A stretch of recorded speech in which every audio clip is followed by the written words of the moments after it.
face is covered. I'm undercover, y'all. I'm DL behind this graphic. Okay, here we are. All right. Welcome to yet another live stream, everybody. This one is special because, hold on a second, let me get that banner up. Because this is a combo show. So the Real Talk podcast and the Men Like Us podcast, we're coming together, doing a show. A lot of the same faces, but we're going to have real motherfucking talk, as they say on the Real Talk podcast. So the host of the Real Talk podcast is with me. That is my main man, Mike. Yo. Mike Brooklyn in the house. And joining the both of us, as per usual, is our main man, Trill. So what's happening, fellas? Chilling. And just to do the little Real Talk podcast intro. Welcome to the Real Talk podcast. It's your host, Mike Brooklyn. Yeah. So combo show, y'all. So we're gonna be talking about some things. Well, we're talking about Pose today, but we're doing it in a way that mixes a little bit with the shows. The Real Talk podcast does spend a lot more time talking about murders in the community, a lot of real stories, real motherfucking talk. So that's gonna get mixed in all this right now. So today we are talking Pose, the FX series. For those of you that don't know, if there's anybody listening to this who doesn't know, Pose is a series on FX that centers around a lot of people in the Black and brown trans community. Centers around this thing called ballroom, which is a very, very big part of trans life and not trans life in general. I don't know. It's just a big thing in LGBT. New York. It started in New York. Fine. LGBT started in New York. Spread out from there. They got ballroom in a lot of major cities. It's a lot of competition all around the world. Lots of competitions. It's people competing in different categories from, realness to, well, I know, guys, toss out some other fucking categories. Voguing, realness, face, voguing. You also have town and country. They have some special ones. Category. Yeah, they got some special ones like military. Who look the best in military, or and the craziest one, bizarre. Yeah. So fucked out. I'll be looking like, what the fuck? So yeah, that's pretty much what Pose is centering around, but it is a great show with some amazing characters, and it tells some pretty dope stories. It introduces a lot of people outside of the community and even inside the community to some new narratives and some new ideas, and kind of gives us a window in how things used to be. Because season 1 centers on the 80s, season 2 is the 90s. I don't know what they're going to do with season 3. Late 90s. Season 2 was early 90s. Okay, so not jumping a full decade. Season 3 will be in the late 90s. So it's a pretty dope show, but that's what the fuck we are talking about today. As usual with my podcast, trigger warning out the yin yang, because we gonna say how we feel out here. So you're ready to have some conversation. Again, this is a men's space, men conversation. So you are welcome to listen, but just take it for what it is. So let's start out here. So where we wanted to start out with, or where Mike and I decided to start out with, is we want to talk about a lot of the characters in the show in terms of who they're based off of. So a lot of the characters in the show are based off of actual real people or real people's stories. A lot of the stories really did happen. And Mike is going to run us through the list of characters and, who they're really modeled off of. So take it away, Mike. Well, first and foremost, you got to start with the MC. Now, the MC, who is Billy Porter, he played the character Pray Tell. That was actually based off of Junior LaBeija. He's a real cat. He was in Paris is Burning. And he was the one that did the whole work, stuff like that, like all the trademark little sayings that you hear RuPaul use a lot nowadays. Like a lot of that came from Junior LaBeija in the ball scene in the 80s.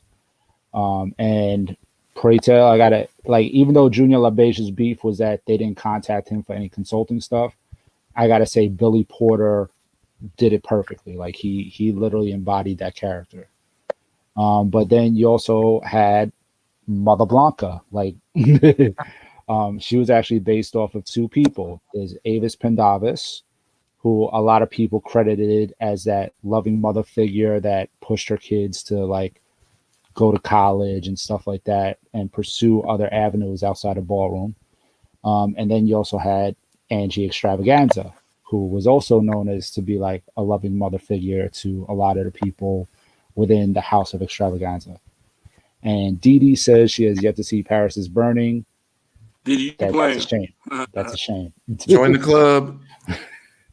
That's a shame. If it ain't on Wait, all right, Netflix, so- pull it up on YouTube. Who are you talking about right now? That was Blanca. Just that she was based Okay. off of Avis Pendavis and Angie Extravaganza. Okay. Yeah, so two mothers of two big houses. But then you had a lot of people's favorite. Now, a lot of people's favorite character is Angel, for obvious reasons.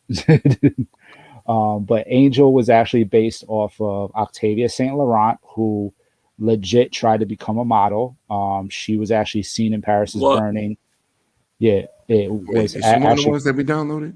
I think so. Yeah. Is it this one? Yes, Octavia okay. Saint Laurent. She actually tried out for a modeling competition in the late 80s with the real Mrs. Ford. Like there was a real Mrs. Ford that was actually at that contest. And apparently we lost a couple people here. No, go ahead. You're No, on. talk. My Go bad. ahead. Yeah. Okay. Yeah. So also Tracy Africa. Tracy Africa was a legit model. Yes. Unfortunately, she was outed by a butch queen that recognized her, and he spilled her tea, and she got blackballed by a bunch of campaigns that she was trying to be a model for. But she did end up getting work overseas a little bit. But then the last one to be based on Angel was Carmen Extravaganza. Now, Carmen Extravaganza actually did get some modeling work in Europe. But if you watch the show Pose, there's a scene where Blanca and Angel are at a beach.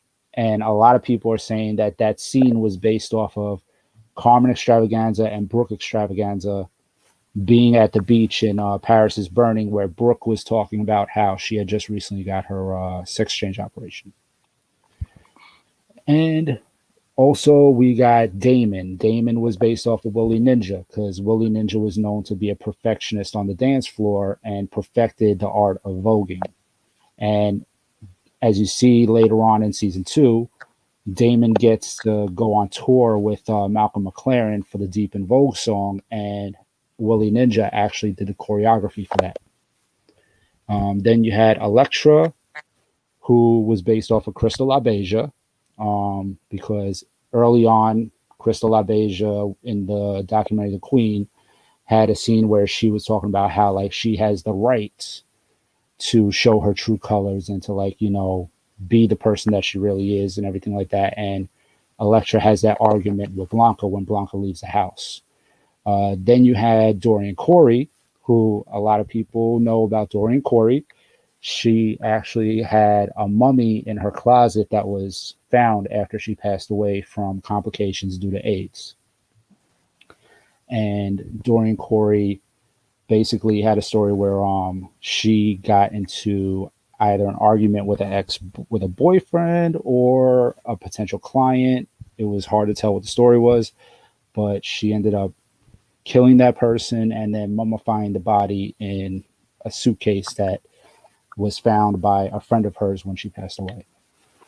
Then Candy was based on Venus Extravaganza, in which the story of Venus Extravaganza was she was hooking up with a John in the sex life, and the John ended up killing her in the hotel room and supposedly hiding her under the bed and stuff like that, with her putting her body under the bed where the room service found it after her being dead for a few hours and stuff like that. But if anybody out there does know what happened, that's still a case that has been unsolved. So the best way to get that information out is to call the NYPD if you do have any information regarding that case.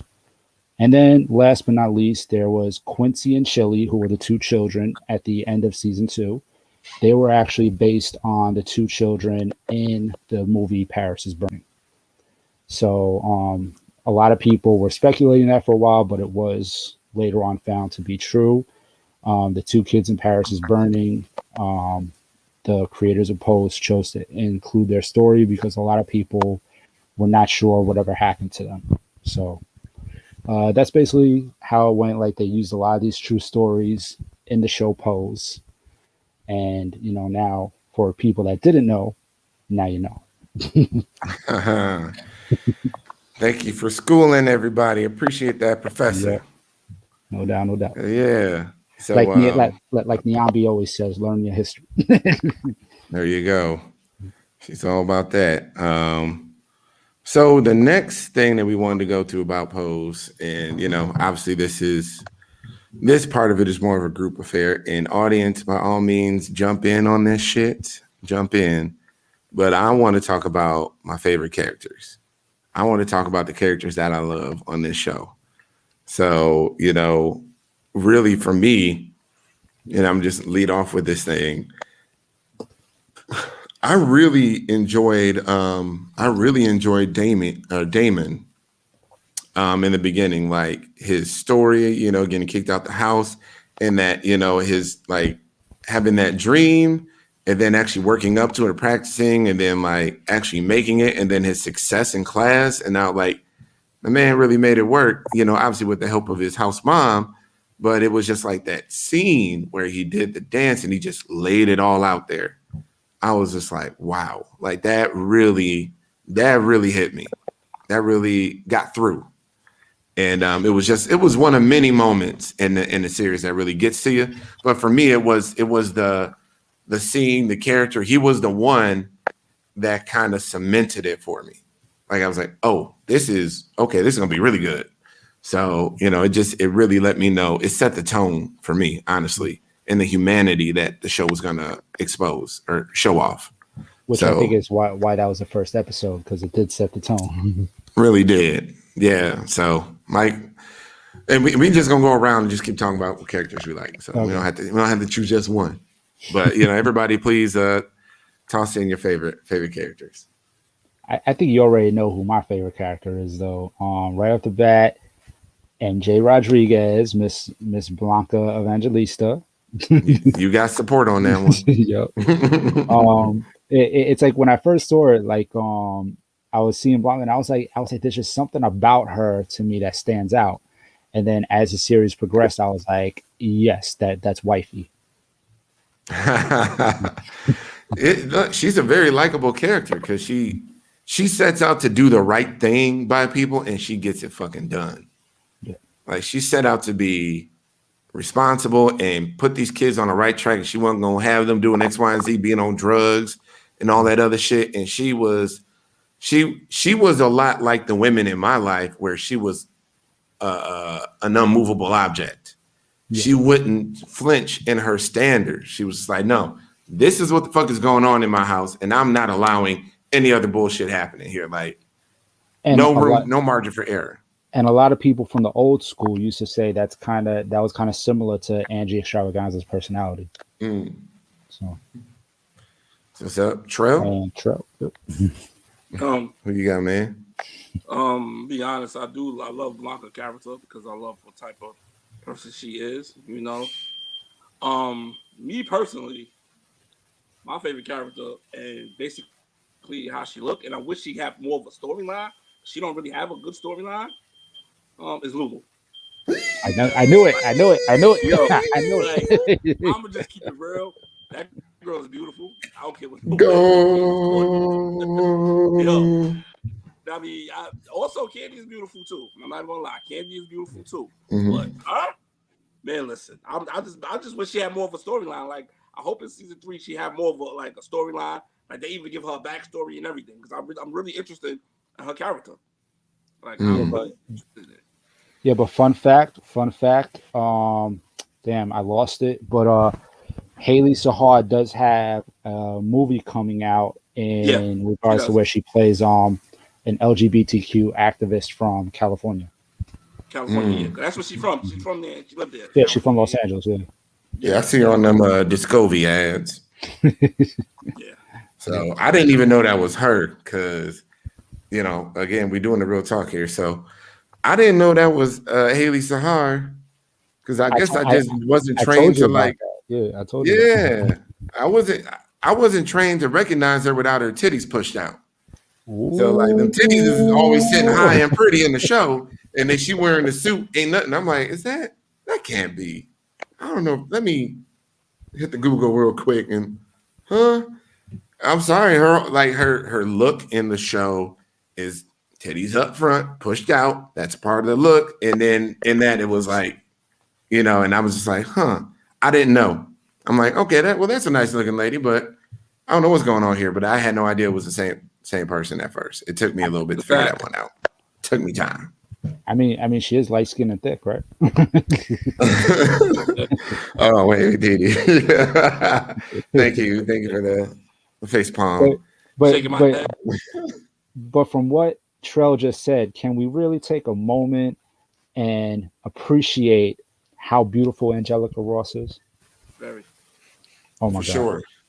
I just liked how fiery her character was. Like she didn't take no shit, and she was coming for your ass. And we'll talk about our favorite scenes later because I think everybody knows that part of it is coming. But even like during the whole time, she didn't take no shit from Braytel. She was coming at everybody. She was fierce as fuck. It was hammer time. Yeah, but I like that. Yeah. I like that viciousness in terms of like I'm pursuing what I want and like I'm not going to let you or anybody else limit me. That's that shit I fucks with. Real talk. That's the shit I fucks with, man. But I need to jump back in time real quick here. My favorite character in season 1 was Angel. Angel was my like queen to be in season 1. And then season 2, I was like, I'm kind of over it. But when I first started watching the show, I'm just like, yeah, that's if we had to all pick somebody that we had a crush on in the show. Oh yeah, it was Angel. Okay. That was the one. But and I liked her. I mean, I don't know. Obviously, as a straight guy, it was her and Stan and that whole dynamic and everything that was happening with Stan was of interest to me. I think it was definitely right on the money in terms of, how scared a lot of these guys are to live in their truth and all that jazz. Like I get that side of it. But yeah, I think let's just say I think a lot of folks had different characters that they were attracted to in the show in the terms of just eye candy. That's a factor in it. And thank you, Maya, for pointing that out. Throw your comment up there. Because for some of the ladies, Ricky was eye candy. He was. Ricky was eye candy for a lot of the chicks. Angel was eye candy for me in season 1. That was it. But the whole thing with her and Stan, and then James Vanderbeek, loved him being in the show. Gotta always invite the Dawson. Shout out. The Dawson and Kate Mara, and like, okay, damn. They didn't just get nobody off the street for this. Huh? Yeah. I said Kate Mara. I was surprised she was in that show. Yeah. So that was all interesting, but it was trash as fuck of Stan to just be the bitch out and leave. But well, we will get to that in the other part where we talk about our favorite scenes. Fair enough. But, yes. But to be honest with you, Damon was also one of my favorite characters, though, because I did appreciate the fact that they did touch on the topic of the kid being kicked out of his house because of his sexual orientation and stuff like that. Because, like I've said on my podcast before, back when I was homeless in the village. And in the village, it's a lot of kids from New York City, but a lot of kids from Jersey that get kicked out and end up homeless because they have nowhere else to go. So they end up down by Christopher Street and the piers and everything like that. So I got to meet a lot of them, like a lot of trans people, a lot of gay people that were forced out at a young age. And I'm still friends with them to this day. Exactly. Yeah. And I'm talking about these are young people like anywhere from 15 to like 27 years old. Like, I mean, a broad range of people. So it's like I know what they went through, and to see it put on screen, it's so eye opening. And I really feel like it was a message that the public needed to see. And Damon, who's played by Ryan Jamal Swain, he pulled that off to the T. Absolutely. It was great. Trell, did you want to throw out one more character that you Oh, appreciated? of course. And Mm-hmm. I don't mean to stunt, but I'm just saying. I mean, I'm talking about her right here.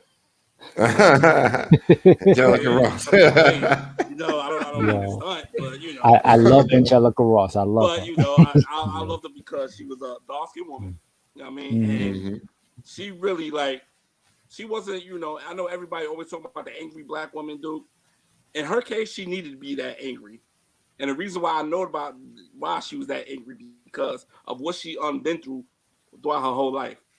You understand me? So I understand, especially in season 2, like before the episode that she was brutally murdered. She really went at it with Praytel and saying like, I want to be heard, I want to be seen, Mhm. I have a voice, and I matter. Yeah. And for reality, she does. Yeah. And I think So that's a great lesson Yeah, out but there. see, it is. Yeah, yeah, but great see, lesson. people complain about the angry black woman, but I'll be honest with you, that feistiness kind of turns me on, though. Like, I like it. see, that's the thing about it. I understand what you're saying, but for me, it's like they're not. I don't look at it as being angry. I Exactly. look at it as trauma. Yeah. It's what they've been Okay. through. Yeah, That's but how basically I look at it as trauma.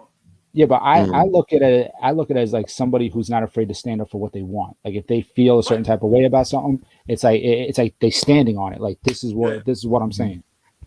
And that's And a for me, part of that's the oh yeah, no, I'm saying that's a part of the black experience in America in general. Like there's a lot of black women out there who had to be strong and unflinching in their resolve to get what they wanted. And they had to be that rock. They had to be that strong one and just wouldn't let anybody tell them that they don't belong there.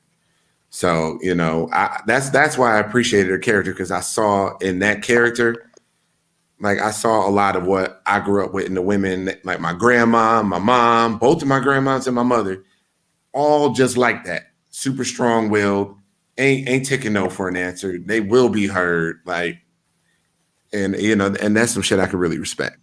facts. So, so all right, well, we're gonna move on from favorite characters to favorite scenes.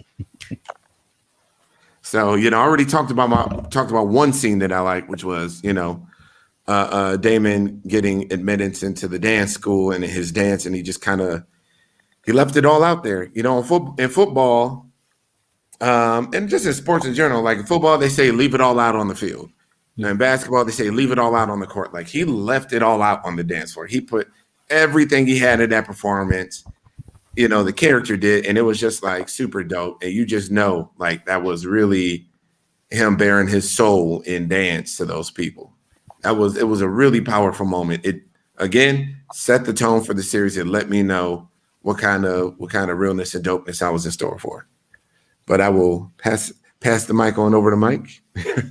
All right. Like I got a couple different favorite scenes, so I'm just gonna go one right now because I know you said we're gonna go like in a circle. Around the horn. Yeah, keep going, Yeah, bro. around again. So one of them was definitely Angel and Stan because I really liked how Stan was like the character Stan. They writ into it to where it shows like he wants to be open, he wants to move forward, but they really pulled off showing how like there is that thing that pulls him back to where it's like his fear kicks in.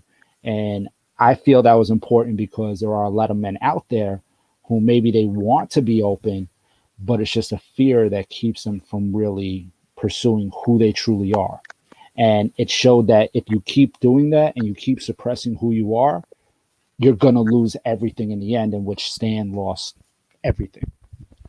I mean, that's a really great thing to bring up though, because there are men out there who, you know, and I became aware a week or two ago, about a man who was married, and his wife found out, and she was threatening to take the kids away and ruin his life and X, Y, and Z, and the guy killed himself. Wow. Like, this shit is real, man. Like, motherfuckers really be going through.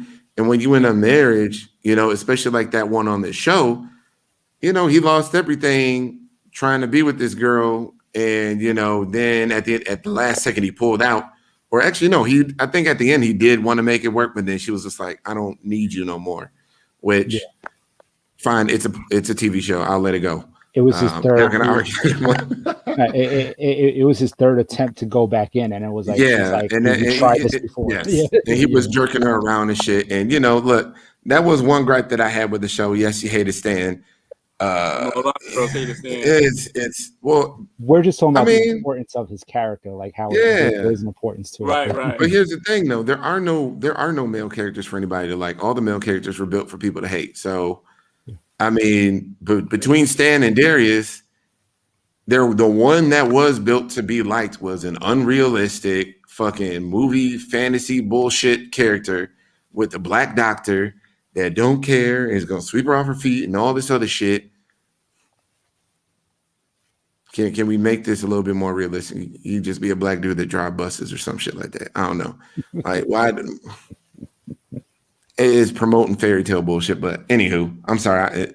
I want to drag it all the way off, but Stan was that scene where she was left in that apartment to clean up, and like she came there and everything was gone. Yep. That was like, yo, that's fucked up, and she had every right to not want to go back to that bullshit or give that motherfucker another chance after she did that shit. Yep. What are you even coming around for, man? Yeah, wow. That's what I'm saying. It was just the fact that it really showcased that pull of like staying in that cis hetero life and being who you really are. And it's like he's going back and forth, and he just can't find that solid ground. Yeah.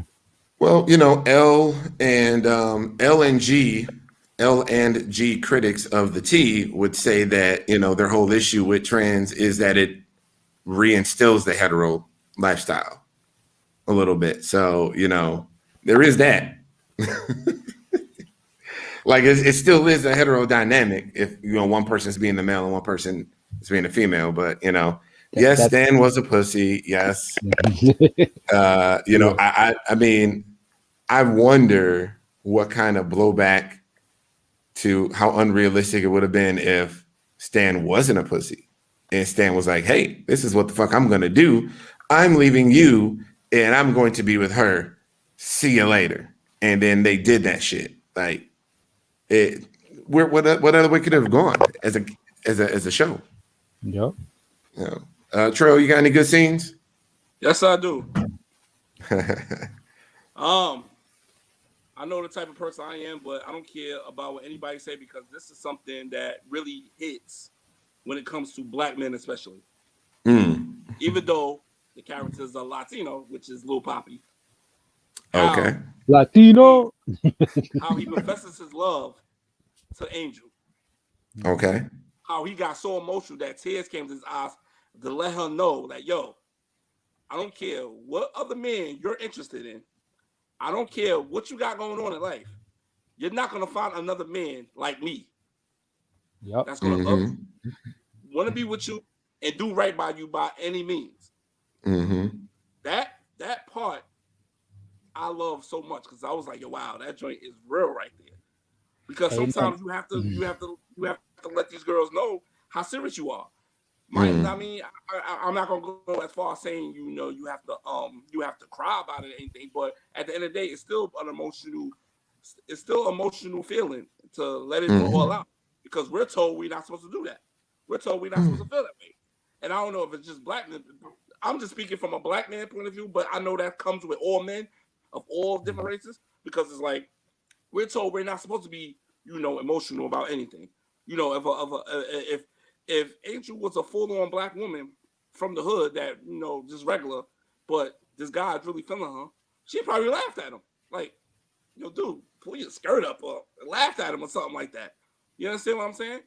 which is real messed up. But at the end of the day, I love that scene right there because it was like, wow, that's not even, that's not even put out there, even in a so-called hetero world. It's not even put out there like that. And here you go, you got this man who has his confessing his love to this trans woman and let her know that, yo, I'm feeling you. I really want you. I have love for you. All right, regardless of what, I don't care. I want you. Yeah, he's putting that on display.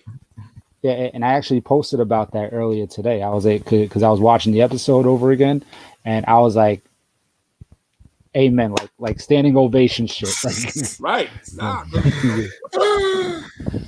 man, I wasn't anywhere near that. But I'm sorry, y'all. Now I felt where he was coming from. You know what I mean? Yeah, right. It was That's like, what it was.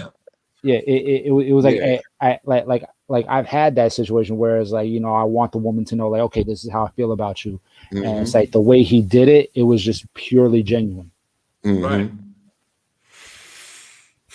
It's like what you said. He left. They how he left it in the field. Yeah, left it on the field. All in the field. Yeah. He left it right there on the table for her. Like, yo, man. Yeah. Other man gonna love you like I do. And that's a fact. Now, so I mean, because he was trying to get her right, and then he just had this moment where he was like, "Fuck it, I'm laying it all out right here, like make a decision, kind of shit." Or well, I don't remember. I only watched it once. Yeah, her and him had made a date to go to a certain restaurant. Oh, right, and she didn't show up, right? Yeah, she didn't show up because she got called to a modeling gig last minute. Right. Yeah, it was her first shot. So he felt stood up. But then she explained what happened, and he was proud of her. But as she's about to walk away, he's like, "Nah, but you got to understand, like all the same stuff you got going on. I'm your man." He's like, right. That's what's up, man. That's what's up. That's definitely what's up. Yeah. So I mean, look, there are all pieces to this show that it's got a lot going on in the show. Got any other scenes? Well, hold on a second. Actually, I want to jump straight to the big one since Dee Dee is already commenting about it. So, yes, that was actually the one I was going to get to. This is the reason why I only watched season 2 once all the way through. I've watched season 1 probably 2 or 3 times. Never went back to season 2 after the first view. I had to. Because the hardest scene, was when everyone gathered for Candy. I cried my eyes out when Candy's spirit spoke to her parents. Seriously, to me, best show ever.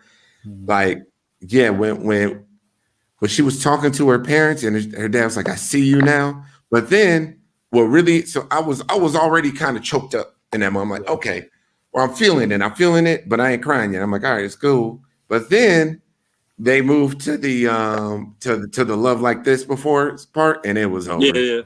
Waterworks, shirt was all wet. It was just streaming tears, just tears, uncontrolled tears. I wasn't sobbing like I was trying to catch my breath. I was just sitting there and just waterworks. And that's why I couldn't turn back and watch that shit again. And little fact, because real men don't cry. Yeah. No, I'm just joking. Allegedly. Allegedly, right. Allegedly. Yeah. No, but little fact about that scene with the Love Like This Before, Angelica Ross choreographed that whole thing on her own. Wow.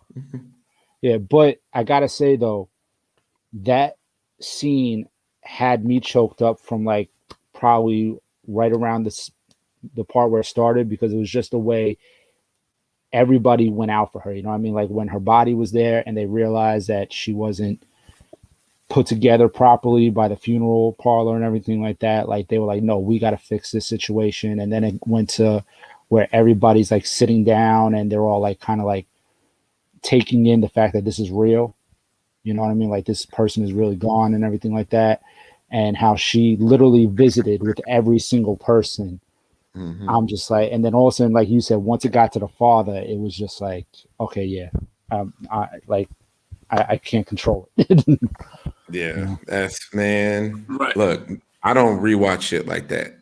Shit that got me like that. Like I cried like that to The Notebook. Never watched The Notebook since then. I think it was like 2005, 2004. I never thought of Notebook. Never. I didn't cry to The Notebook. I did. I did. It hit me. It hit me where I live somehow, some way. You know, being in the situation I was in, but it hit me, and I'm like, never watch this movie again. Like, and in this one, this one scene, it hit me so hard. I'm like, I can't go back and watch it. I went back and bought it. I bought season 2 on iTunes, so I can go back and watch it whenever I want to, even though it's on Netflix now. You're just that episode. Yeah. I can't, man. I can't. That shit was so like, I saw somebody played the scene.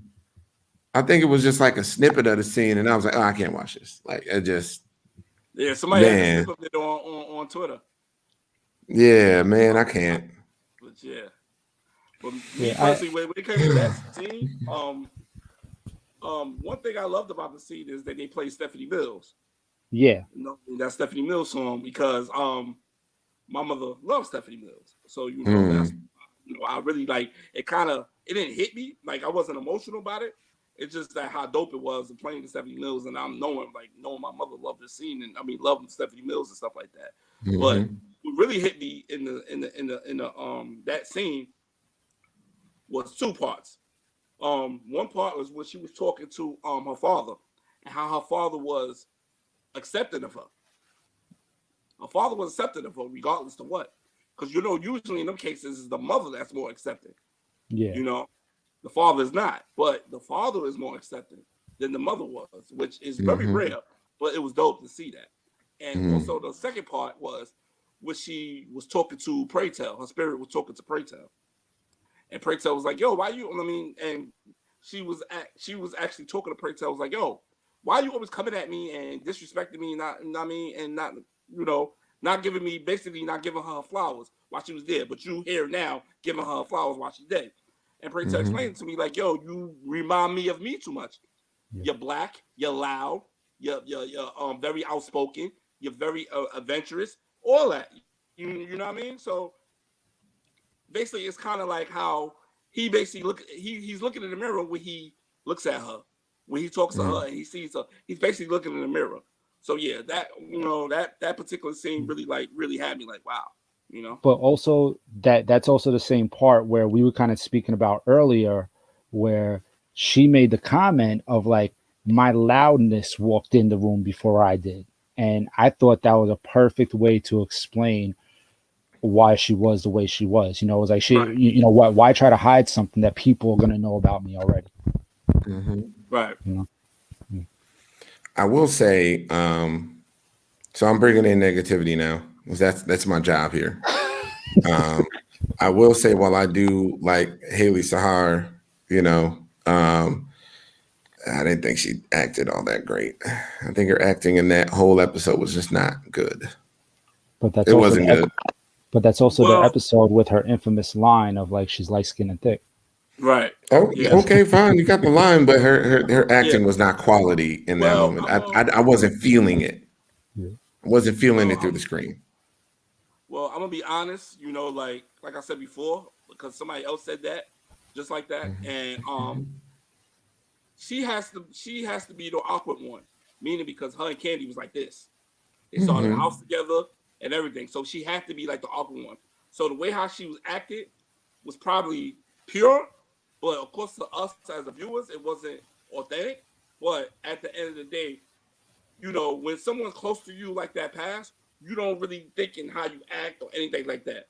You're thinking with pure with this. You're not thinking with this. You're thinking pure with your heart. So it's all types of emotions is going through. And she's acting on. But she was pretty the whole time. Yeah. You don't pretty cry your way through your best friend dying. I'm just saying. Yeah, but can we also kind of look at the standpoint from like the devil's advocate side of it, where it's like, you got to understand, like, for each actress that was in this episode, they all kind of had to feel a certain type of way going into it, because this is all content that these women know about firsthand. Like, I mean, think about it. Each one of them probably has a friend or have been in a certain situation before that the story of the episode has surrounded. So they all know the topic from a personal level. So to enact it, it's like when they're reenacting that, they're kind of reenacting trauma. Yeah. So for someone like Haley Sahar, for all we know, she might have had a best friend that went through that, and now she's reenacting what her best friend went through. You know. And also too, with that, you know, people don't know like a few weeks after Poe's premiere, MJ Rodriguez had got attacked. Facts. She got attacked just because she went live about it. She went live about it and said, "Hey y'all, I was just you know," she was like, "I was attacked earlier." She said, "I'm all right, but I was attacked earlier," because she said she was at a bus station or something, and a guy asked for a cigarette, and she didn't have a cigarette, and he must have like went to like, I think that was his way to like kind of break the ice and talk to her. But once he was looking and he clocked her, and he was just looking like he clocked her business, it was like, oh shit, and started like yelling at her, talking crazy, and then like grabbed her, all types of shit.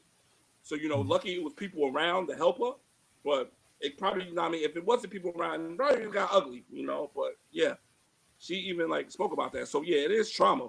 You know what I mean, you know about it by firsthand, or you, just like Mike said, you have a friend, family member, or somebody that went through that, you know? Yep. So yeah, I have a lot of friends that was, you know, murdered, you know, that went through that, you know? So yeah. You know, fair enough. I thought the acting was flat, but obviously I'm not the only one that thought that. And I'm just talking about from Haley, but Diara has a really good observation, which is, you know, and Angelica got more screen time being dead than she ever got being alive. Like they really didn't dive into her character that much. She was a background, the evil, not evil, but like, I don't know. She just showed up once in a while, like when Electra had, you know, killed the nigga. And then, you know, she was the guru for that. Then I think the whole fix it flat thing that they did with the Latin woman in the basement. And then like she was around, but she didn't have a central storyline. She was just she was background. Like, she was like the evil daughter. Like she always going at somebody. She always coming at somebody. She even came at Blanca a million times. So it was like, yo, like goddamn, lay off. Yeah. You know, her and Lou, like both their characters don't really get no time. That's why I said I hope in season 3 she gets some real airtime.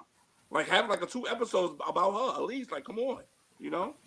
I thought it was crazy how in her death they revealed that her character Candy had AIDS. I was like, wow, like because you're hearing about Blanca, you're hearing about Pretel having it, and they're alive, and then all of a sudden they wait till Candy's dead, and it's like, oh shit, you had AIDS too, like right? Yeah, like, what the fuck?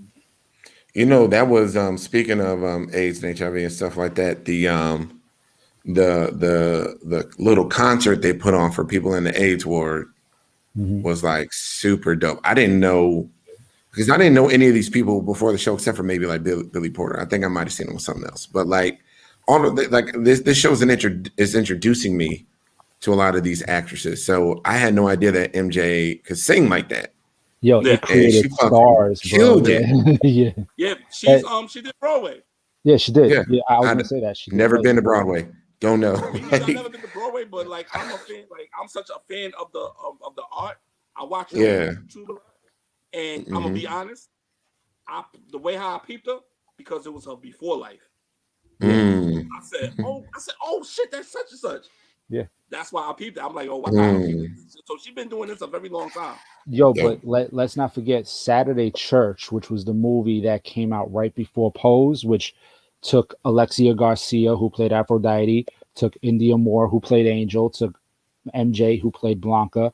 They were all in Saturday Church. Yeah, they were. And then when they went into Pose, but if you go to Saturday Church, it's like a movie / musical in a way. It's like they have certain scenes where they have singing, and MJ's singing in that movie, like, yo, on point. The content that she's singing on point, like, yo, I'm telling you, it's on Netflix. People can watch it. Mishka has a pretty good comment here. It says, Candy's nuance was completely overlooked until her death. Do we have to be murdered to be cared for? No. You're right, Misha. You're absolutely right. Wow. I said the same thing, like how everybody was really there together. And it's not even about like everybody was caring for her. It's like everybody started caring about each other more. Because if you look at this, like if you look at the Oh, season, Misha, sorry. like more of the episodes, you start seeing they was all together. It was more together. Yeah. Especially even the beach scene. Like how they put Mhm. together. Yeah. It was like, yo. Oh my god, dude. Yeah, But hold, Electra reading that chick, that yeah, white lady at the wait, restaurant. hold that thought. Hold that thought. All Hold right, that thought. all right. I just want to point out, because in relation to what Misha just said, part of the reason why we do what we do with this live stream podcast and my own personal audio podcast, whenever I do the LGBTQ episodes involving trans people and everything like that, the reason why we do this is because you shouldn't have to die in order to get the recognition, in order to understand that, your life does matter. So it's like that's part of the reason why we do this, is to kind of give the flowers while you're alive. But if the person that we are speaking of is dead, it's like, yo, like, regardless if you were alive or if you were dead, we kind of want you to be recognized still. So Fair enough. Facts on that shit. But yo, one of the scenes, the scene that I saw before I even started watching the show, was the scene where Electra was reading the women at the country club, I love it. restaurant, whatever, where she was like, The "You're too restaurant, yeah. loud. You guys are making a little bit too much noise." And it was just like, yeah, she read the fuck out of her. Like, yo, I was like, oh shit, this is dope. But I hadn't started watching the series yet. And at the end of it, she's like, y'all heard that? Like, right. Definitely. And then I don't remember this scene, but I'm sure y'all do. Where Electra, Candy, and Lulu rob Santa on Madison Avenue. Season 1. Oh yeah. Season 1. Okay. I remember that scene. That shit was funny as fuck. Yeah. Because I'm like, you know what? You tried that on Madison Avenue now? Good luck. Yeah. Good luck. I mean, really, I was thinking this a little bit too. That MJ's voice was definitely similar to fuck. It was but it was like it sounded like Michael Jackson singing Diana Ross. And it really kind of flowed together for me a little bit. But yeah, I have that same observation, but so good. So good. Yeah. It's this thing on Netflix. I don't know if it's not Netflix, on Hulu.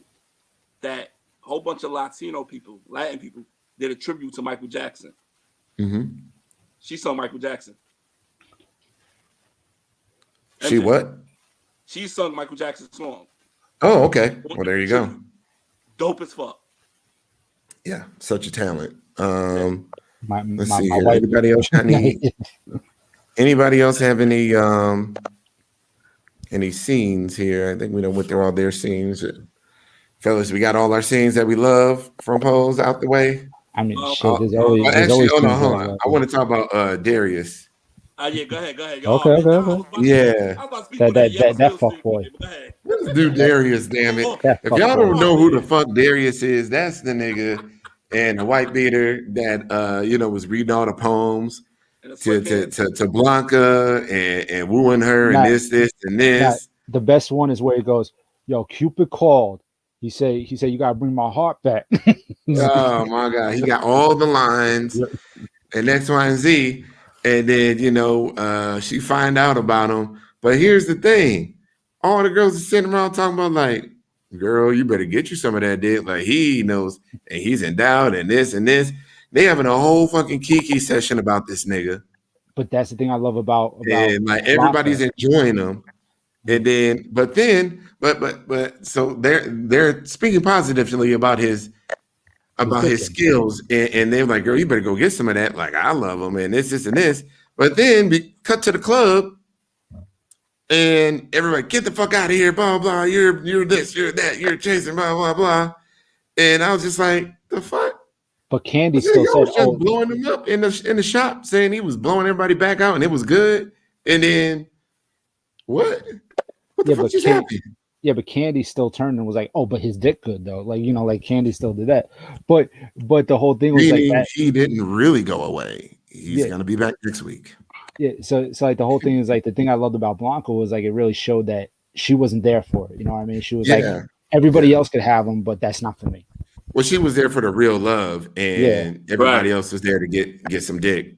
Yeah. and she wasn't having it. She was like, "That's not what I'm looking for." Yeah. But that still shouldn't have turned into a whole we running your ass out of town like it's a cowboy movie and shit. Oh Like, no, what I the believe fuck? they set that up. I believe they set that up Yeah. because you know how girlfriends stick by each other. So it's like, yeah, they might fuck them, but it's like we're gonna expose the fact that you're trying to just fuck But everybody. expose what?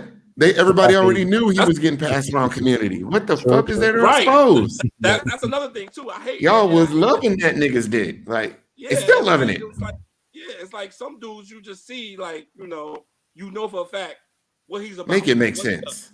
And you still give him some. It's like Make all it right, make sense. I it's can't. like you're the statistic now. Like, what are you doing? It's like it's crazy because he had all of them. He had all of them.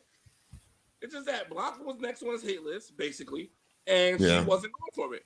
And I understood why she was going for it because she wanted something more real and more solid. She didn't want a dude that was out here in the field messing with everything, you know? Yeah. She didn't want that, which I get it because it's like, damn, Oh, I'm yeah. with you or something. You had my so-called sister over here. You had another girl that I'm cool with. You had another girl that's my sister. So it's like, damn. It's like, what the fuck? Why I can't have something that's for me? And I felt Absolutely. Absolutely. but it's bugged out. But it is crazy also when they say they would like really come at him all crazy. It's like, all right, y'all coming at him all crazy. But at the end of the day, y'all let him smash. Willingly. I mean, he didn't run around and rape everybody in the community. That was a two-person consensual affair. I'm just saying. Hey, we don't know his whole backstory. Oh, see, look at that. This character with a one-sentence like background, like he will be the chaser. Yep. Like, that's who the fuck he is right now. Monet, we did talk about Blanca and the doctor who, didn't care and he was this ready-made fucking Tyler Perry character. Fantasy bullshit. Yeah, that's maybe he comes back, maybe he doesn't. Yeah, that'd be cool. But the other scene from that same episode when all of them are in the car and they're all singing to En Vogue, and then Candy comes back and it's like, you get to see the whole House of Abundance pretty much reunited. Oh, right. Yeah, that's Candy. Oh, that hurts. Still hurts. But that whole shit was on point though, like the way they did it and the perfect song too, like yeah, all them kikiing with each other to the music. Oh shit! I thought his Kango looked better off screen or on screen. Ain't that some shit? Yeah, somebody else said something about Darius. What? Oh, there we go. If Darius wasn't trying so hard to fuck everyone, he wouldn't have gotten into a messy situation. Don't play victim to the karma you create. What karma? Everybody enjoyed his dick. They enjoyed him. He was a community resource at that point. Exactly. And they all felt, I'm not even gonna sit here and say they all fell for it, but at the end of the day, they all wanted it. Yeah. Now if it was the situation, and see, that's the thing. This is shit that didn't actually happen in the show because the show didn't want to add levels to in his character or any of this kind of shit. Because it's not about men, whatever. So fine. But I mean, maybe if it was, I guess they did. No, they did show that he does use the lines on everybody because they were like, "Did he say this? Did he say that?" So okay, fair enough. And fair Blanca's enough. like, and Blanca's like, "You too," and the girl goes, "Girl, we all fucked." Like, yeah, fair enough. All right, so yeah, he was. So I'm gonna take that back. You right, Dee Dee, you right. He created some karma by being pretty much dishonest about his intentions and being deceitful and running game. Like if he was just like, yo, I fucks with you, like you want to do this or not? Like if he was just straight up with what he was trying to do, then I guess you're right. You're right.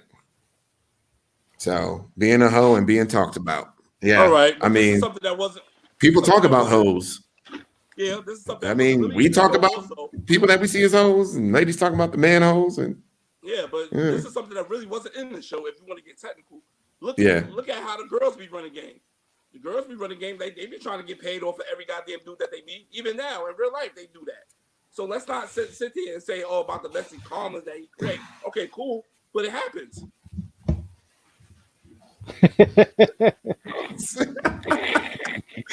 It was like time for me to hit the old dusty trail. The thoughts and opinions of Mr. Trell is his and his alone. I'm just keeping it real. Yeah. Hey, You know look, me, that's what the fuck we do here, none man. of that. That's what the I fuck don't we care do. about We none of tell the that. truth as we see it. So fuck it. Like I always say, I'm not trying to be liked. I'm trying to be respected, and I'm just calling it exactly what it is. Fair You enough. like A some real girl, talk same exact thing. podcast. Oh, well. Oh, A real Zay, talk how you podcast. doing? Zay is a beautiful soul that I rock with hard body. How you doing, Zay? Mhm. But you Yeah. know, I'm just keeping it real. I'm sorry. I'm just showing everybody's comments. Nah, that's cool. Not ready made. Yes, ready made. Oh, which girls trail? I'm at work tuning in. Not the girls like you, really. Well, not the girls like you, really. I'm not talking about, I'm talking about the ones that. This is the thing about it. I'm not putting But you them know, all in one circle. I'm telling the ones that run game too. It's guys that run game and it's that's girls that run true. game. Let's That's call it what it true. is. That's That's basically what true. I'm saying. I'm not saying every girl does that. No, I And, don't. and I that's not. respect that. But That they let's do be that. clear so that people don't take our words out of context and make assumptions. We're not specifically. This isn't all girls are sex workers and they do this and they do that. Right. People can run game and not be involved in sex work. They can be Exactly. horrible fucking human beings and have nothing to do with that life. There are just people out here who like to be users, run game, all that stuff. So, Right. you know, I wish we had more good ones like Monet out here who was very self-sufficient, financially independent, and Right. honest. Right. And that's the type That's of the girls key. that I like. Those are the type of girls Honorable people with integrity. Yeah, Right. and you know that's what we fucks with, man. that doesn't that don't make it as a don't make they trans as a motherfucking disability. They make it as a positive, and that's what they do, which is what's up. Absolutely, and you know, I think we kind of got into this with the secret society thing. There are absolutely a lot of great stories out there within this community to tell that have nothing to do with swindling men and getting that money and all that other shit. There are some amazing people in this community Sure doing some is. real fucking shit, I- have done some real I know fucking them. shit, and it would be great if Hollywood did focus on some of those stories that were a little bit less salacious and lowbrow. Like, Of course, they're not going absolutely. to do that. And we're because not they calling out nasty Pose for girls. that. That's not what we're doing here. We're just talking in general, you know, Right. because we love Pose. We're not shitting on Pose right now. But one not at all. unintended consequence from Pose. Let me see if I got this right. There was an unintended consequence from this. Oh, actually, I'm sorry. Well, I'll jump the gun. Let me see where the fuck. I got all these banners and shit. So, you know, HIV, AIDS, you know, the whole thing was told through the context of the 80s and the 90s. And I am a 90s kid, 80s baby.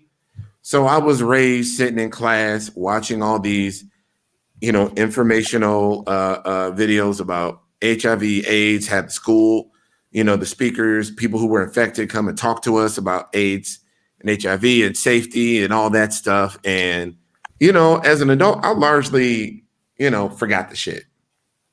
I forgot the shit. What up, Bam? I completely forgot the shit. But then when I watched the show, it brought it all back. And it brought it like this show increased my paranoia and fear of HIV and AIDS that was instilled in me in those times. Oh wow. So like, yeah, I'm watching this. I'm like, oh fuck, that's right. This shit is serious. This whoa, like, okay. And that brought me back to like, not that this was ever a thing for me because I never encountered anybody who was positive in the community to that point. But when I watched that first season, I was like, yeah, that's right, man. I ain't never messed with nobody. Like, I ain't never dating no girl who got HIV. I don't give a fuck. Like, I ain't risking myself. I ain't about to be like these people out here. Like, no. Like, I ain't about to, no. I'm not doing any of that shit. And it brought all of that shit to the forefront with no new level of understanding. And it threw me back in time to paranoia, ignorance, and just, it was bad. So, like, if it happened to me, if that's how it made me look and made me extra scared of it in that way, brought back that primal fear of it, it had to have done that for somebody else. And I think, you know, that's just, it's what I list as an unintended consequence. Obviously, that's not something they set out to do, but it really sparked it in me. And it had to have, you know, for some other people out there who are not a part of the community. So obviously, I have learned a lot more since watching season 1 about HIV and got my knowledge up and all that stuff. But at the time, it really heightened my paranoia and it heightened my fear. And I was definitely not in a position where I wanted to, you know, be in a romantic relationship, talk to anybody who was positive. So I just had to get that out because that was just a piece of how I perceived the show. Yeah, I mean, for me, it just made me kind of like look into it a little bit, like look into like how it's contagious, stuff like that, because you know, like you said, like when we're younger, we learn about that stuff, especially being brought up in the 80s and 90s. But I actually was able to look into and see that there are ways to prepare yourself, like prep, like the Discovery, what Haley Sahara has been doing the commercials for now. Like, you know, like really getting yourself to the point where, okay, you know, if the woman is HIV positive, but she's undetectable, that means it's not transmittable. You know, like looking into that stuff, you know, and then learning those facts and realizing that, okay, you know, it's not a death sentence anymore like it was back in the 80s and 90s. Yeah. Okay, go ahead, bro. I have a lot of friends that are HIV positive. I mean, gay, trans, and you know, straight people that are HIV positive, and they very take care of themselves very well, and they're very, you know, how you say, productive in life, productive members of society. So I don't look at it as a death sentence because I was educated a lot. They told me a lot of things. They educated me on a lot of things, and I educated myself also, you know, just about it. So yeah, and just like Mike said, if you're undetectable, you cannot transmit it to anyone. Well, not cannot. It's just a very, very, very, very, very low probability of it. Yeah, it is. We yeah, can't. It is. You know, We can't. But yeah. That's why you have the medication that's out here, and also you have the PrEP medication. Yes, you know what I mean, if you absolutely. if you out here still want to, I mean, sling wood, and you know, get on PrEP. That's all you got to do on PrEP, man. And we should all be on it. It take better precaution of yourself and who you lay down with. I mean, I'm not saying you should lay down, like saying that. All I'm saying, basically, this is what I'm saying. If you meet someone that's dope, that's your type, and they HIV positive, it's not the end of the world. You should still want to be with that person, regardless of what. That's all. I mean, regardless of what, that person could live a long, healthy life just as well as you. Absolutely. Right? So absolutely. Like the stigma needs to stop. But like, you know, you got some people that's not, you know, that's not really well educated about this. And I tell them all the time, educate yourself. You know, I tell people all the time about everything. Educate yourself. That's all you gotta do is educate yourself. If you're not open enough to educate yourself, don't speak about it. Don't speak on something you don't know nothing about. And that's just how I feel about it. That's what I tell people all the time. Yeah. Oh yeah, but HIV isn't all that can be contracted. Correct. There are a litany of other STIs out here, for sure. And I want to go back in the comments real quick because I want to recognize Kanisha. Kanisha says, I'm a former sex worker currently in college, and I just joined a sorority. Congratulations. Congratulations. As a person that is in the Greek life world, congratulations on crossing, getting into your sorority of choice. It's always a big deal, especially being fresh in the organization. You know, you got a big future ahead of yourself with that organization. So, yep. Oh, I'm sorry. And she runs a nonprofit, but I really wanted to bring that back because I love congratulating people on, you know, making it through the pledging process. Because that shit ain't easy. Chris, you come off like you probably be a Q. Typically I would. But you know, I got a lot of Q family members. I'll just say that much.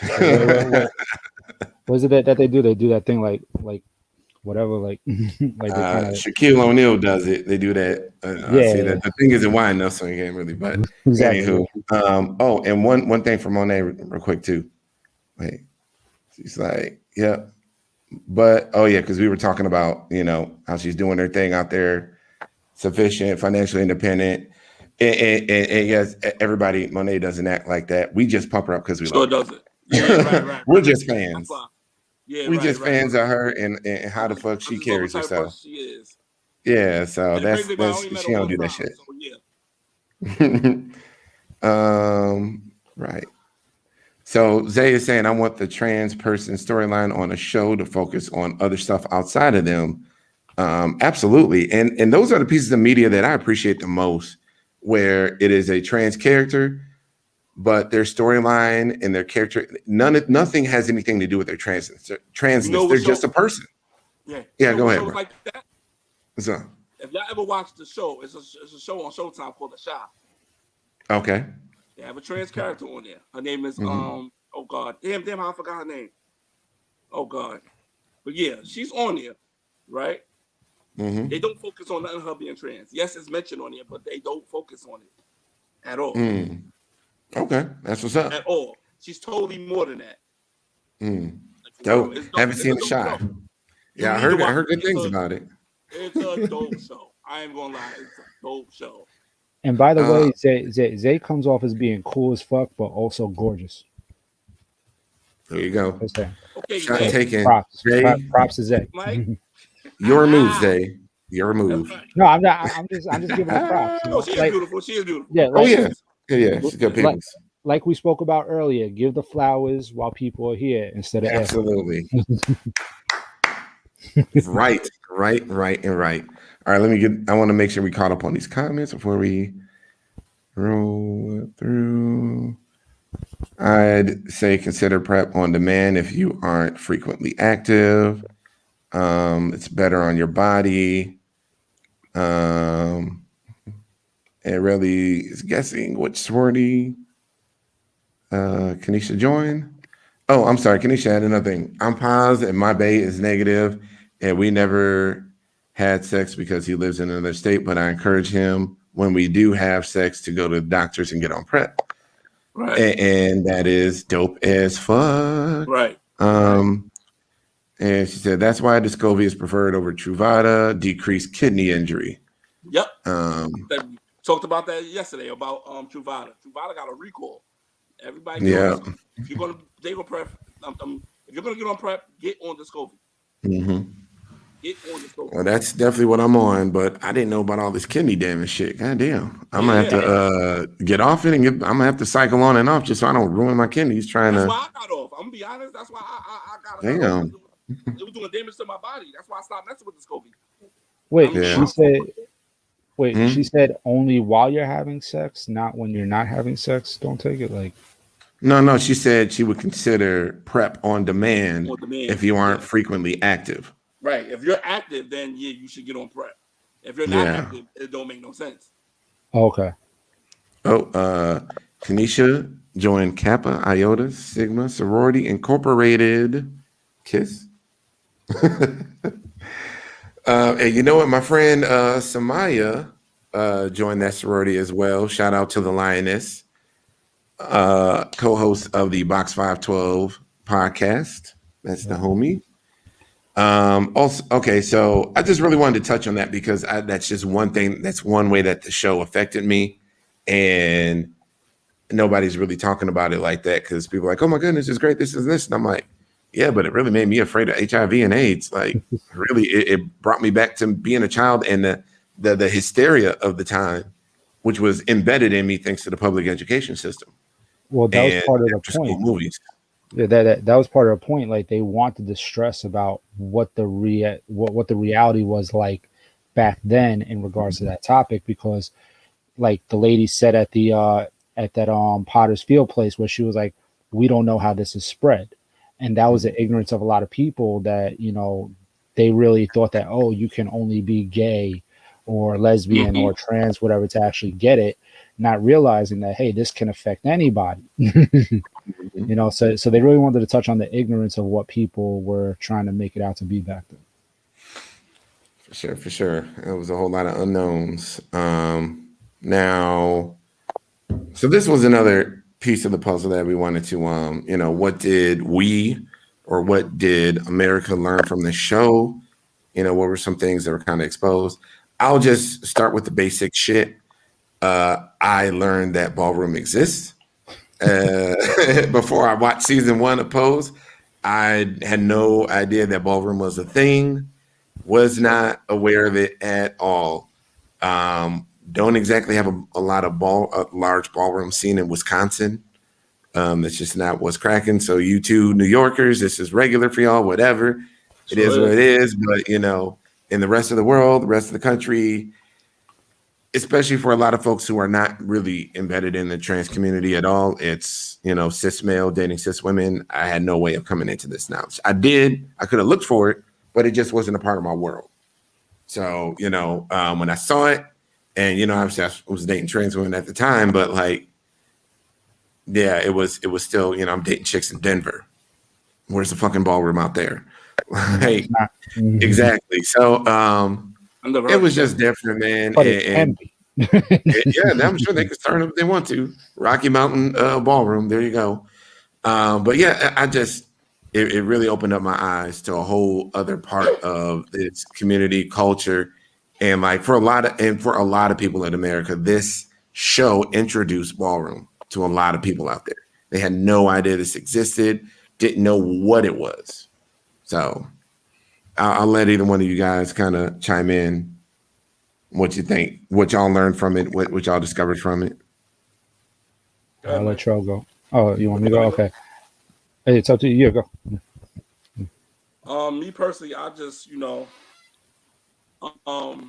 got real, like, put it like this. I've got familiar with the characters in the ballroom scene, like not the characters that's played on the show, but the real live people that the characters are basically telling a story. I got more familiar with them. That's why I got more from me. That's what I really learned from the show, because everything else that's a part of the show, like being on the piers and all that stuff, I know because I live that life, so I know that. So that's different. So but yeah. Yeah, for me, it was like watching it, seeing stories that I kind of knew about, but I hadn't even really thought of in a while, because it was like like when it like Paris is Burning, I seen it when I was a kid, and then I seen it again as a young adult, but it had been years since I really watched Paris is Burning, so it was like there were certain stories that I recognized in the show, and I was like, wait, I remember this vaguely, like the storyline, whatever. So I would go back and I would watch it, or I would go online and I would look up certain things, and I'm like, that's what that was. So it was kind of like really reigniting certain things that I knew about but hadn't really paid attention to in a long time. But also learning about, to be honest with you, I'm glad I got to learn about these new actors and actresses, because to me, each and every one of them has a lot of star power.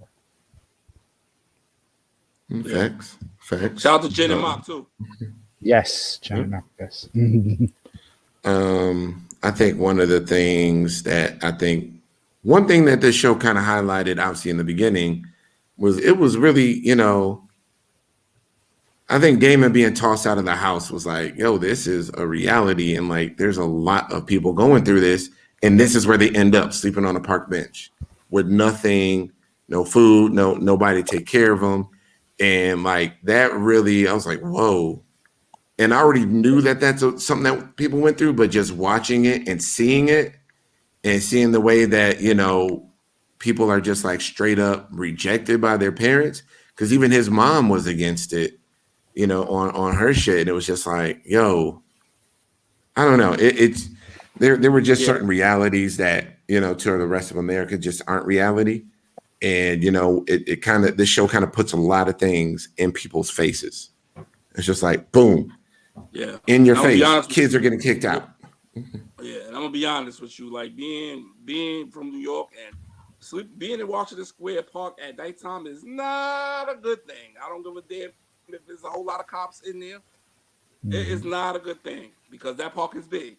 And the only reason why, and I'm going to just keep it real, the only reason, Mike will know this, the only reason why the cops is there, because the park stretches out from blocks. So Fifth Ave is right there. And anybody that's from New York and know what Fifth Ave is about, that's the only reason why the cops is there. So none of us won't invade Fifth Avenue. That's all that is about. Just going to keep it real. Facts. All right? That's the only reason why the cops is there, because if you have noticed, the cops is only right there at that entrance, the Fifth Ave entrance. That's it. Yeah, now they ain't going toward Greenwich. They're not going towards Greenwich. They're not even going to. Yo, you ever notice they're not even going towards NYU? Exactly. Okay, so help the non-New Yorkers here, because it's basically not the New York show here. So help us understand. Basically, if you LGBTQ, if you Latino, if you Black, or if you even just look like you from the poor side of the tracks, right? They don't want you going near Fifth Avenue, because Fifth Avenue is all Hasidity and bougie ass rich motherfuckers. I'm gonna be honest with you. Fifth Mm-hmm. Ave got their own city buses. Yep. Is that the park where Damon was sleeping in the beginning of the show? Is that Washington was Square that Park. okay? Washington Square. Cool, Yeah. gotcha. It connects now. Got it. Yeah. One thing the show highlighted that a lot of people are always surprised about when they hear about it is a segregation inside the LGBT community, where like Blanca was trying to go into that white bar to celebrate, and they kicked her out. And then she kept trying to make a statement of being in there, and they didn't want her in there. Now I get it; might have been more of a trans thing, but something that a lot of people like really from the outside are real. I was surprised as fuck to see it and hear it, and to see it in work was there's a white. Some cities they have a white pride and they have a black pride, because the white pride don't include enough black folks for them to really feel like they're being represented. The clubs are completely segregated. They got black gay clubs and they got gay clubs. And it's just like, well, I was in Atlanta and I was just seeing all that when I heard about it. It was like, it was very evident in Atlanta. Yeah, a lot of that stems from the fact that back in the day, there were like certain documentaries done about Stonewall, where the creators of those documentaries tried to whitewash Stonewall just because during Stonewall, there were a lot of white people involved. But they would always fail to mention how it was a Latin woman and a black woman that started it off, like, through the first high heels, so to speak. The brick. Yeah. but people try to say like, because they're trans women, the high heels, but so basically they try to kind of like leave that out. So you have certain younger white gay people and stuff like that would end up being more about like Stonewall was for us, stuff like that. And it's like, nah, like Stonewall was about gay liberation, trans liberation, lesbian liberation, bisexual liberation and everything like that. So it's like, you got to understand, like, if it wasn't for the L, G, B, and the T, the Q, the I, the A, the TA, the transgender, like a lot of us would not have any kind of like rights whatsoever, because as soon as an employer would find out that you lean anything other than cis hetero white conservative male, they'd have the right to fire you, or the police could fuck with you for whatever reason, whatever the case is. There could be discrimination against you that if it wasn't for Marsha P. Johnson, Sylvia Rivera, and everybody else that was involved in Stonewall, they're the ones that's the reason why there's more accessibility and more rights than there was back in the day. Right. And the funny thing about it, I'm gonna be honest with you, Stonewall would let trans women in right now to this day. But like, say for example, if you want to hold a rally there or march or just set up some type of liberation there, they won't allow it. They're strongly against it. To this day. Even though that's what its name is based on. No. You know what I'm saying? To this day, they like, it's bugged out. They need to be brushed up on their own history. For real. Like, it's bugged out. And the funny thing about it's a landmark. So it's not ever going nowhere. Can we get Niambi to hold like a lecture hall for the owners of the Stonewall? Yeah, for real. I kind of wish she lived in New York. Because I know she'd have had a lot of things popping. Like, if she lived here in New York, she'd have had a lot of things popping. I wish she did live in New York, bro. Like this seems like more of a place for her than wherever she lives right now in Amish country, Pennsylvania. Right, yeah. Like, she fit perfectly here. Not everybody can afford to live in expensive ass New York, so we have that conversation. We ain't rich, Mike. Are we rich? Yeah, not at all. Far from it. People want a certain level quality of life, and it's hard. It's a lot harder to achieve that in New York because the cost of living is very high. So that's the thing, guys. Not all of us come from the house of abundance. Okay. Yeah, and then I'm not moving there unless I'm in the house of abundance because I need to maintain a certain level of quality of life, which is why people, when they move to the South because it's lower cost of living. So places like Atlanta, Dallas, Houston, they're getting a lot more people in because it's cheaper to live here. But it's a big city, so you're not missing out on too much. It's not New York. New York is its own city, state, country. There is no place like it. that's actually Absolutely. been said. That's actually been said. It's like we are our own country. Like I have a meme that I post every once in a while. New Yorker is a nationality. Like It really is. Y'all, yeah. y'all got your own thing popping there. But back to the segregation in community. Just for the people listening on audio podcast, they said Chicago does that. Misha's seeing it in Pittsburgh. Kanisha's seeing the same thing in New Orleans. Wow. Wonder is from Ohio, and it's the same way there. I was seeing the shit in Atlanta and Denver. But it just ain't no black folks in Denver. So. But I even see the same shit for a lot of the same most part in Houston, where they got the place where the black LGBT and trans go to, and then they got the main area where white people go to, and then the white people be there earlier in the day, and then the black folks got the night. And like Hamburger Mary's they be switching off on crowds and shit. So it's definitely not completely mixed. But people are always surprised to hear about the segregation. Really is something else. Mary's have turkey burgers? Huh? Does Hamburger Mary's have turkey burgers? Well, I never even ate food there. Oh shit! It's a nice spot. Like you just show up and get drinks. They don't even serve food I've never been there when they were serving food. Never been to one when they were actually serving food. Spot right here on the corner of my block called the Burger House, and it's black owned. Yeah. Turkey burger. Oh my god, their turkey burger is the die for. I go. I'm glad they don't open 5 days a week. I go there every weekend and just eat out of there. But yeah. All I'm saying is like the segregation shit got to go fuck itself. Yeah, absolutely. And Misha made a really good point. She said the white pride dissolved through. And yeah, I mean, look, let's just be real. In the LGBT space, white privilege is still there. Black male privilege is still there. Like people don't lose that shit just because they're a part of the LGBT community. That shit is fucking there. So let's see. Monet says Hamburger Mary's had great wings.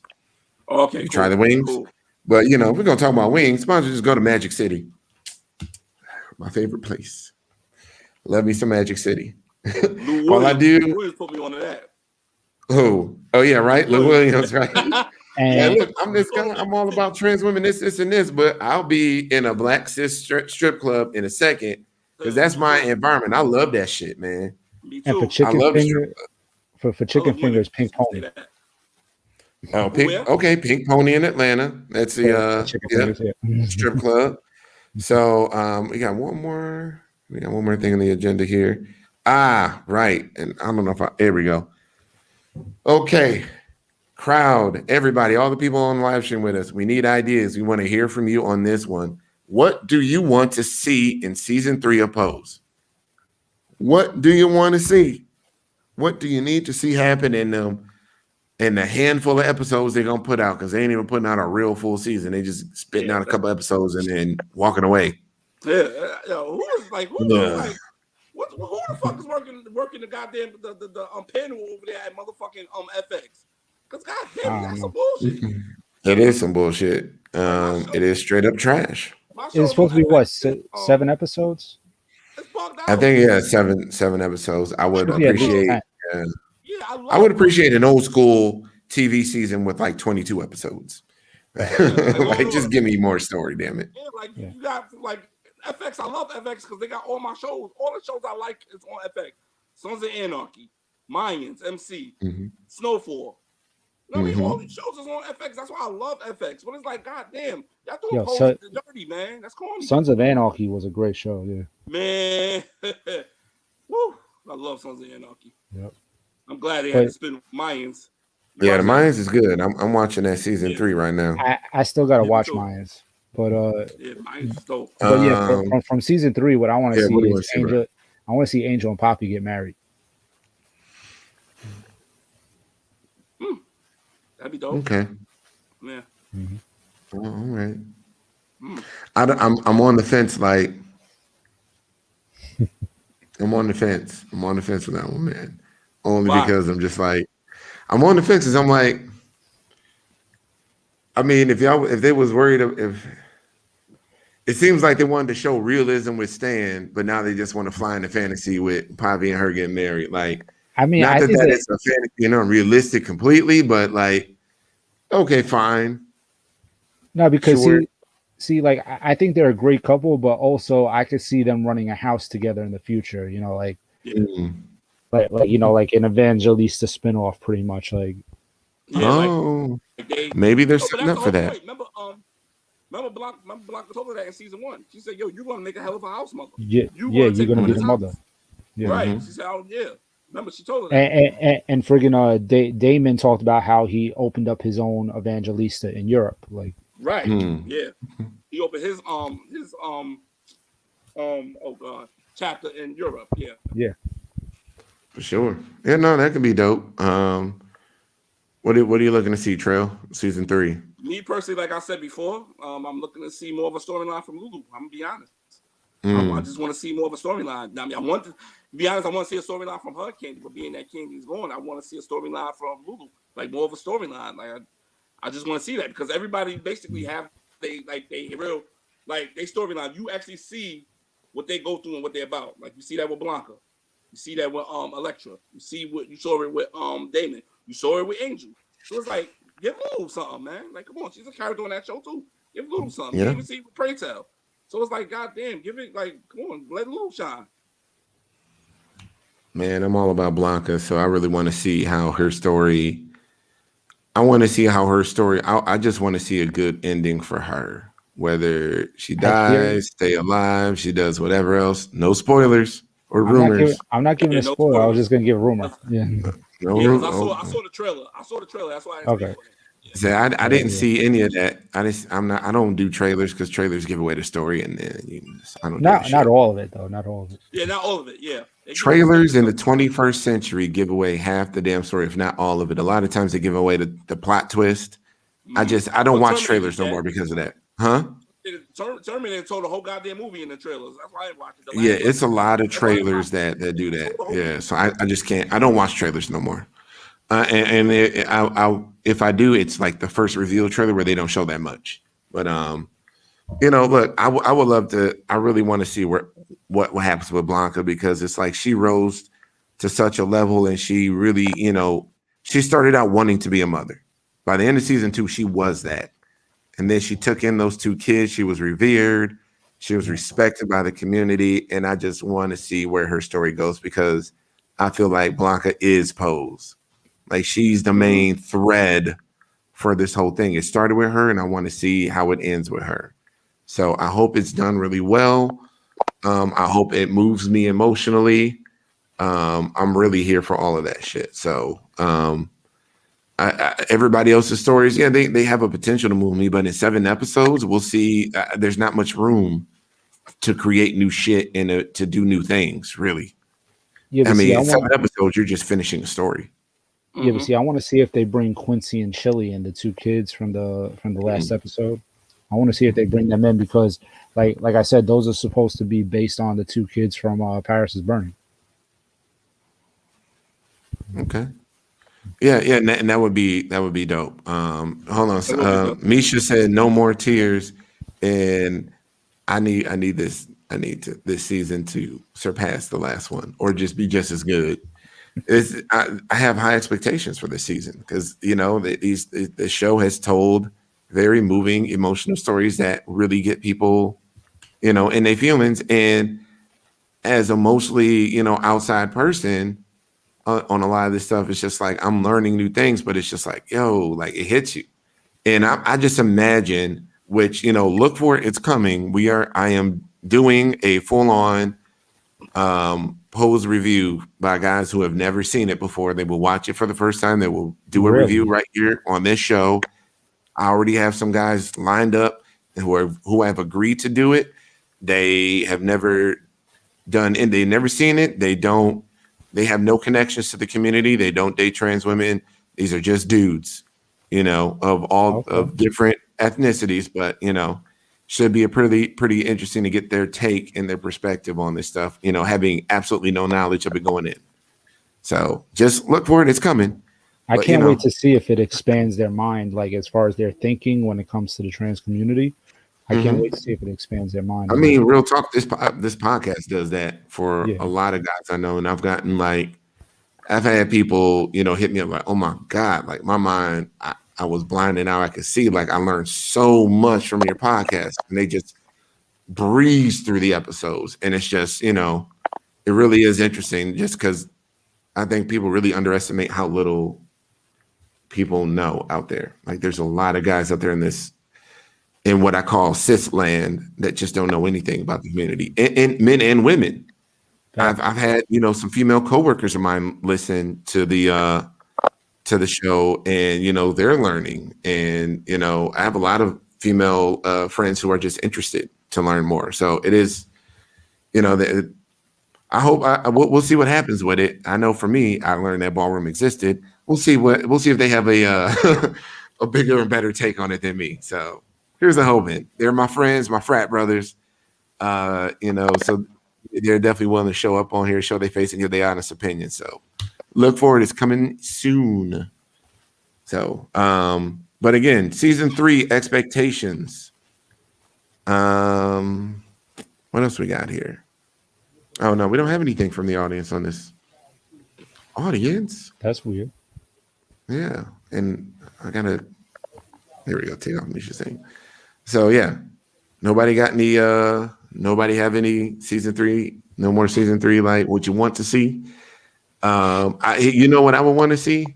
I want to see somebody other than Angel find some damn love out here. Shit, is this show only have enough room for one guy who's willing to be with a chick?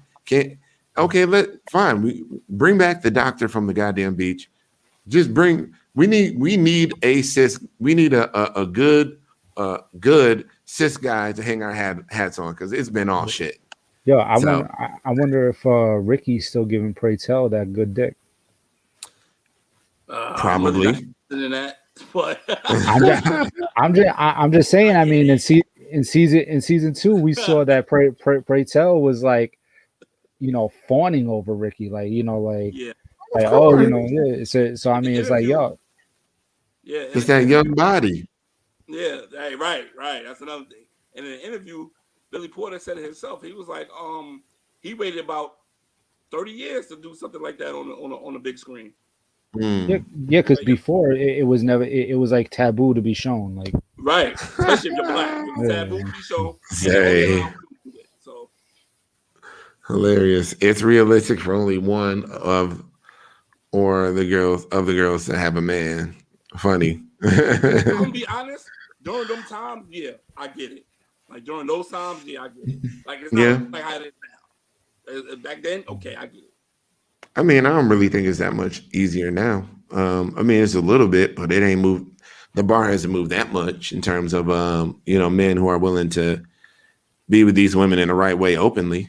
Right. Because it's still a fight between their manhood and deprogramming themselves and all sorts of other shit. It's a lot of niggas there's a lot more niggas that's out here ready to be what Troy Kennedy likes to call functionally DL, where they go out on dates. They functionally DL is niggas that are happy to be open in a way where nobody in their real life knows. So we're gonna go out to a restaurant, but we're gonna go to the Red Lobster on the other side of town where I don't know nobody over there. We're gonna go to the movie theater over there.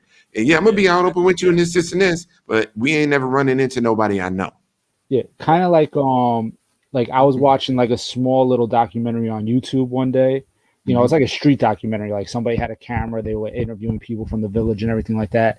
And you had these dudes that obviously weren't from the village. They were probably from the South Bronx or from Queens or something like that, or Brooklyn. And one of the dudes is like they're dressed like thug style and everything like that. And one of the dudes is like, oh, I used to be gay, but 2 weeks ago I stopped, but he's still going out to hang out in the village. So he's still going to look to hook up with people, but he's doing it in the village where nobody knows him as opposed to being in his hood. I know a lot of dudes that used to do that. Like they come out in the village and man, listen, they used to come out in the village, do their thing. If you see them, in Brooklyn in the Bed-Stuy or Crown Heights, they totally different. I'm gonna be honest. It's even like it's even some dudes that used to go out in the Ville back in the days. They used to be dressed up all feminine and everything, like basically like cross dresser. Then when they go home at the end, like in the morning time, like 5, 6 in the morning, everybody's leaving. They go home. They got their clothes and they got a backpack with their clothes in it, and they got their hoodies on, and they going back home. Yeah. So Yeah, I used So to see yeah. her back in the day too. Yeah. right. See me, I that's why I said nothing phased me nowadays because I seen it all. I seen it all. I Mm-hmm. know it all. Nothing phased me. That's Yes, how it is Kanisha, growing up in that New York, is though. Yeah. functional DL is a new thing for me, but it is something that That's the thing. been a thing for a very long time. Just didn't have a name, and recognize game. Damn it! It's when that Right. nigga want to hang out with you in a place area he don't live in, and he want to y'all public, but you ain't never met none of his friends or nobody he know. Something's amiss. Old school DL is we gonna go pick up this food from Chili's and we gonna eat it in my apartment and we ain't never gonna be out nowhere. That's old school Or We DL. ain't or no or or right. not even in the apartment, they get a room. Yeah, Yeah. in a Some of hotel them get a room. room. Yeah, this new functionally DL is we going out, but we'll do all this in a way where nobody I know knows about it Mhm. because You you know the can't funny do thing that. about it? You know the funny thing about it, Yeah. Chris? You know, Mm-hmm. with the hotel, the funny thing about it, the hotel you stayed at, Roy Mm-hmm. stayed there too. Mm-hmm. When you come here to New York, Roy stayed there Yeah. too. The funny thing about that particular hotel, you got doctors, lawyers, and everything that's from like Jersey or Connecticut that will come to that hotel, book a room for a whole weekend, and do their thing with the girls. Mm. To be Yeah, honest. I don't know if I want to stay in that hotel again. The rooms are a little small, but yeah, I guess Oh Actually, yeah, yeah, we're when we were outside of there, it, it so it was don't kind of matter. small. Yeah. yeah. Those are definitely kind of small, but yeah, it's a little nice boutique hotel. But I mean, yeah, that's just hotel life. If you ever worked in a hotel, you see it. I You worked in see, okay. yeah, see, you see the prostitutes come in, go up, and they back down in an hour, half hour, or 2 hours. Like they go up, they come back down. That's just what it is. My homegirl Uh, said that her first that's what she got the first taste of the life of sex work. She said she was just out one day, you know what I mean, she trying to figure out what she gonna do in life. And she said a guy was walking up to her. He was from Connecticut. He's a lawyer. mhm, He just came to New York to do a case. And he's sitting there. He saw her and we started talking. So they're having a good conversation. And he was like, so do you want to come up in my room? And she said, well, I don't know about that because I just met you and everything. Very cautious girl. She's smart and everything. She don't mhm, do it no more. But that's back when she was young and she was doing it. The guy mhm. said, all right. He said, I got $200 for you. She said, light bulbs clicked on him like, yo, damn, $200? Look, I ain't never made that much ever. She said she went in the room with him. They did their thing. She got her money. And she said ever since then, that's when she basically started doing sex work. She don't do it no more because, Yeah. that was her younger days, but yeah, that's what she said. That's what introduced her to it, just by being out there. Mm. Wonder. I don't know what's going on with Wonder. Wonder if you do identify as male. Please take the time to join our men's only Facebook group called "They've Been Like Us Tribe." It is a great place for you to be supported if you do identify as male, whether you are cis or trans. By all means, join the group.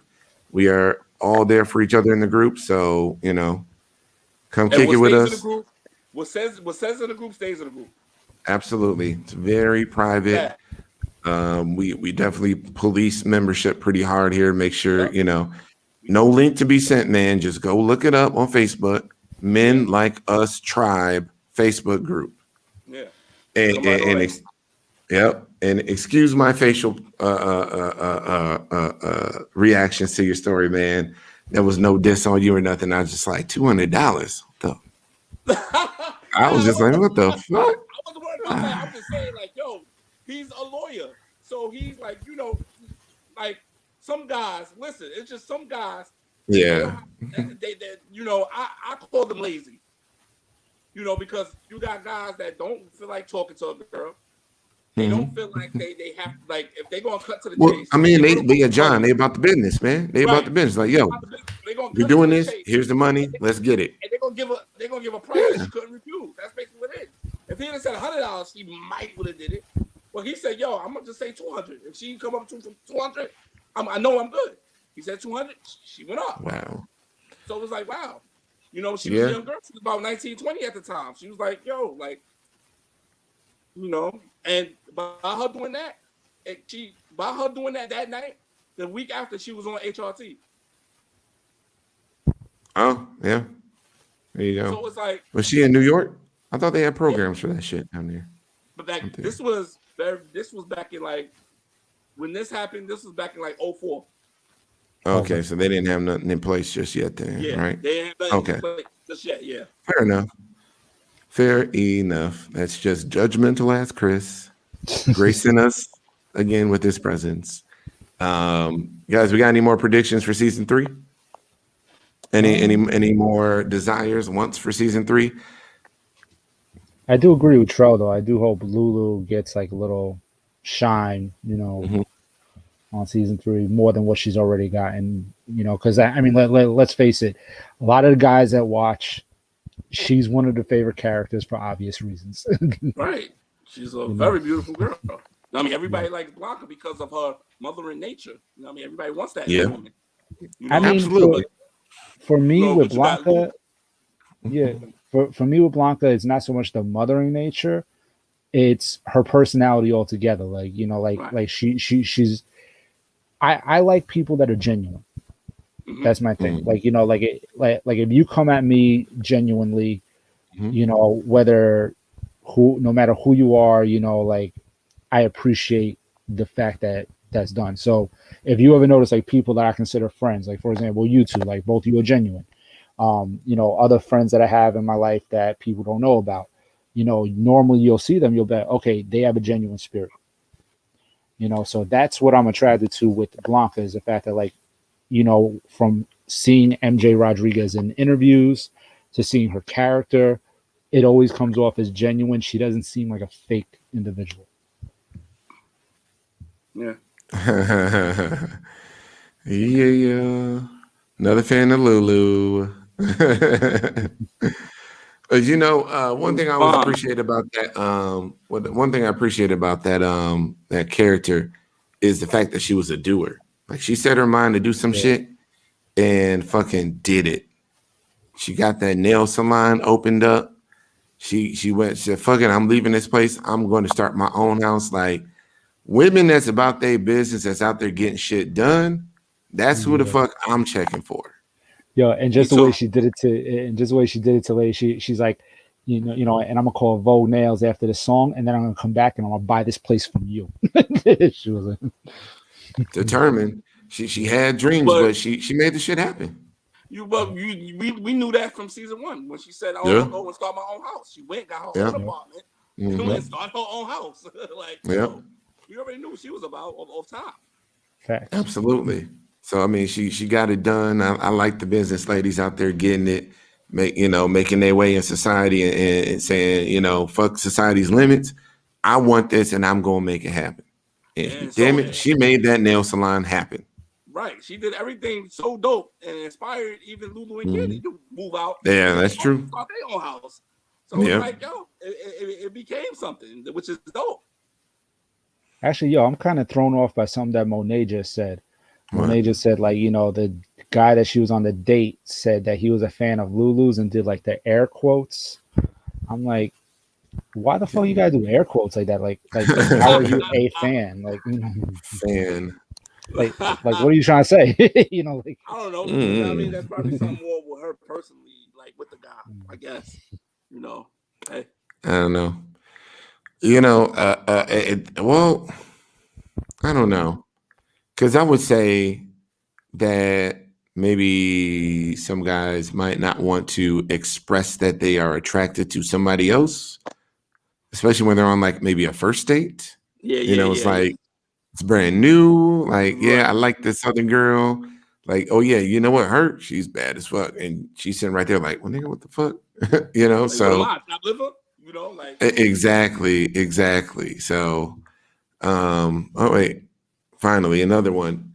I'd like to see some characters on Pose who aren't involved in the ballroom scene. They are.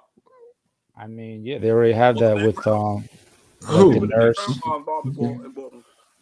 No. Who are not involved in ballroom scene? Oh, well, I'm saying Sandra Bernhard was a character that wasn't involved in ballroom. She was involved in Act Up, which was the. But Monet, you were a confident woman. Actions. You're not like everybody. You're the unicorn. You're confident. That's good. Stay that way. Please stay that way. She says, I'm sorry for the people listening. Monet said, "I didn't care. You like who you like." True. So fair enough. But yeah, Monica, that just needs to be a different show because Pose is No, really just like, and no, but wait, there's no way to get away from it really. no, but wait a minute. Sandra Bernhard was the nurse. She wasn't involved in ballroom. Trans What? characters. Yeah, but I'm just saying, like, these are people that weren't involved in ballroom. Also, the landlord of the nail salon, she wasn't involved in ballroom. Man, stop it. I'm just Stop saying. it. But basically, she's saying Characters that they're telling stories about, man, not Okay. background. And not boring, come man. on. Like, can we get a show that's predominantly with trans women, but not? Yeah, like trans women That's that another just show, work. though. Yeah, Yeah, that is another show. You're right. It's another show. show. You're right. Yeah. Right, that's another I- show. It It's called is. Pose for a reason. It's It could be, I don't know, whatever. But I would love to see like a girlfriends type of show with all trans women where one is the attorney, the other one's doing her other thing over here, another girl's doing her other. Like, stay away from the sex work, stay away from ballroom. Just make them. I know it's Cosby Show-esque and a little respectability politics. I get that. I do. I see that side of it. But I would love to see something like that. Where they just out here trying to make their way in the world and shit. That would be dope as fuck. So I'm here for that all day. I'm with that. I mean, like, any kind of show, you need different variations. Monet thinks they should bring back Stan to throw a wrench in the Angel Poppy storyline. There's a rumor for that. We didn't want to hit on rumors. We didn't want to hit on rumors, but that is a rumor that Stan is going to make an appearance. Stan, but not the other Stan, the Stan from like the Eminem video. No. He's gone. He's gone. He was gone a long time ago. Yeah. He drowned in the river. But yeah, no, bringing back Stan. I like the actor that plays him because I love X-Men and he's Quicksilver in X-Men. Yeah, so I fucks with that. He's dope in X-Men. Yeah, I like him. Yeah, Evan Peters. He's a good actor. Yeah, Evan Peters, and bring back everybody. I love James Vanderbeek. Goddamn it! I'm just like, how they figure out a way to bring him on? Like, I wanted to punch him in the fucking face though. Like, he was he played the white privileged corporate dick so well. Yo, this is gonna be something that probably only Trell is gonna be able to. Yeah. Trell would be the only one to kind of appreciate this one. But he reminded me of every fucking kid that you would see on like the B6 bus back in the day that went to Severian. like all those Severian fucknuts. Is that a Brooklyn thing? Yeah, Severian was a high school, and it was all the rich fucking brats whose fathers were mafia guys or attorneys and shit like that. Like, you had Severian, you had Bishop Ford, you had Bishop, not so much Bishop Lachlan, but Bishop Carney was for the girls. Yeah, Bishop Carney was the girls, and they always look good. They look good too. Right, but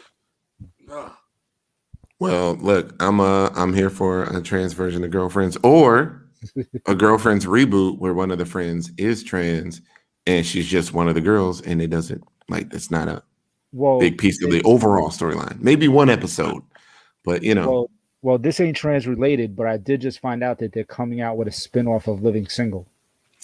Oh yeah! Wow, really? And Erica Alexander is going to be in it, but as like a different role, but she's going to be involved. Who's that? Erica Alexander. She was the one that played the loudmouth. Yeah. I'm sorry. That's who? Oh, Maxine. Yeah. Right. Yeah, she was in Black Lightning recently. Good show. She's been in a bunch of things. She was in Wu-Tang American Saga. Yeah, that's what. Oh, I love that show. I can't wait till they come back. Oh my god, I love that show. Facts. The non-East Coast guy here doesn't. I didn't watch it, and while a lot of people respect Wu-Tang Clan, I've never been an East Coast rap kind of dude, so just it just never really Straight Outta Compton. I saw that 3 times in theaters, and then I bought it as soon as it came out at home. Yo, just for you saying that, all I gotta say, Charles, like, yo, let me get a Wu-Tang. Yeah,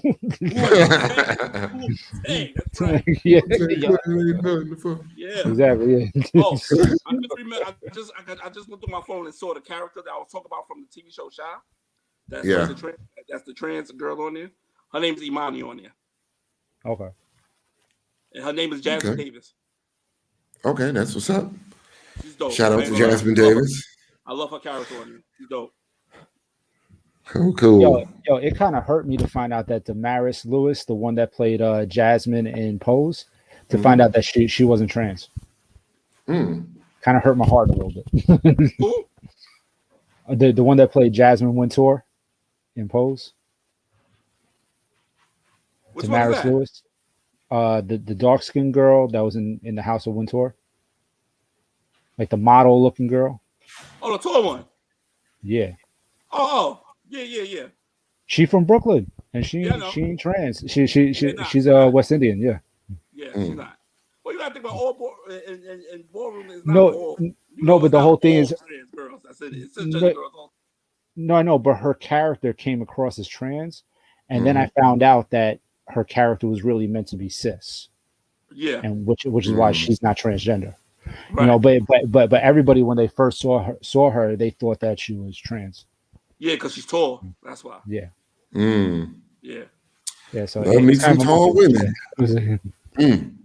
Love the tall For ones. women. But yo, to find out she's from Brooklyn though, I was like, all right. You know. Word.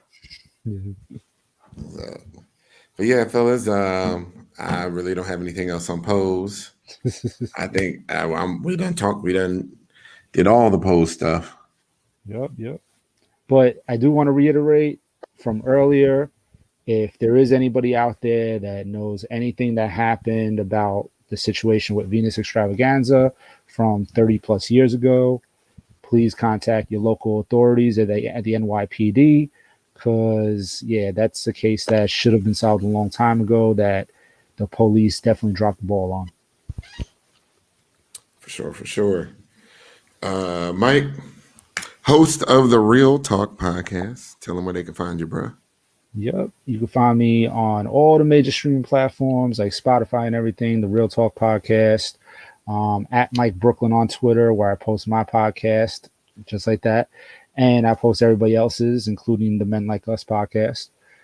So yeah, you know, right there, you'll get that real discussions, real opinions, and of course, the real fucking talk. Right on. Brother Trail, where can they find you, man? Man, I need to get me a damn podcast. I feel like the odd man out. Well, soon come. Like my grandfather would say. You can find me on all platforms: Instagram, Twitter, and Facebook. King Cleatrell. All right, King Cleatrell on all platforms. Anybody that's on Snapchat, which I'm on Snapchat every day, hard body. My Snapchat is Clemanati, and my stories is crazy. Women love it, so that's why I post it. I only post women, so yeah. Fair enough.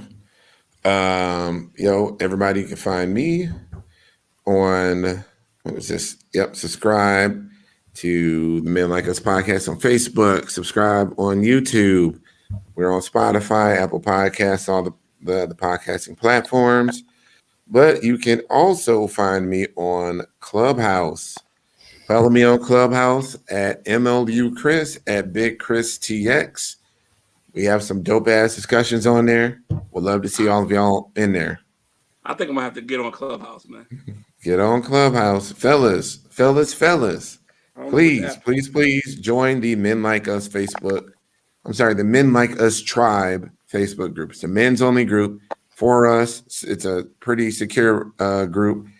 Everything is kept in there. You can ask whatever questions without fear of, being talked down to or judged. We are here to support each other. We're here for each other. So by all means, join the group. Yes. Like I said before, whatever says in there stays in there. No infiltrates, or you will be kicked off the island, as we already did with one person because of his shenanigans, and that's that. Mm-hmm. For sure. No, it's more than just him. I got rid of probably 8-9 people out that group for suspiciously fake profiles. So, if you join Facebook in the past couple months, you cannot get into the group. Okay. Yeah, no. You're like, I don't admit profiles that are brand new. It has to be over a year old. So, because infiltrators will just make up a fake profile and then, try and join. Ladies, I know you want to hear what we're talking about in there. I know you do, but you know, nah. It's a private, safe space. So, I guess with that, hold on, let's see. We got some more comments here. It's our secret society. Yes, it's our All we have secret is trust. society. Fuck that All we movie have though. is Yeah. trust in us.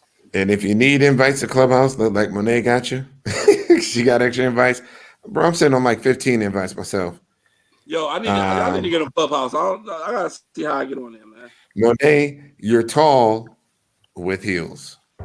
And she's about as tall as me with heels on. So I'm like, oh, yes, Taller than me. Lord. God, Well, yes. About 5'8". I'm about to say God, yes. But Huh? she wears heels, so she's tall. Oh, she wear them heels. She's just as big as me. And it's a good thing. So I'm just Don't look like, at it, I love that as shit. bad. It's a good thing. Yeah, keep on wearing them heels, Monet. Keep wearing them heels, goddamn it. Fatima, I'm so glad someone likes tall women. Yes, that's me. Some of us, all of us. All right, yep. Oh, all right. I'm not the only one. You heard it here. I might be a short dude. I like to climb trees. I'm a monkey. I do it all. I do it. Again, the thoughts and opinions of Trell is not those of. Like I said, I want to be respected, not liked. There you go. Keeping it real, man. So with that, we will holler at everybody else later. We are doing a show Monday night. It will be what is it? HIV education. We have an HIV expert coming on the show. So please join us for that. We are going to list a whole lot of facts. It's going to be a really dope educational session for all you guys out there, and ladies also feel free to join. So with that, we are out. We'll see you in a few days.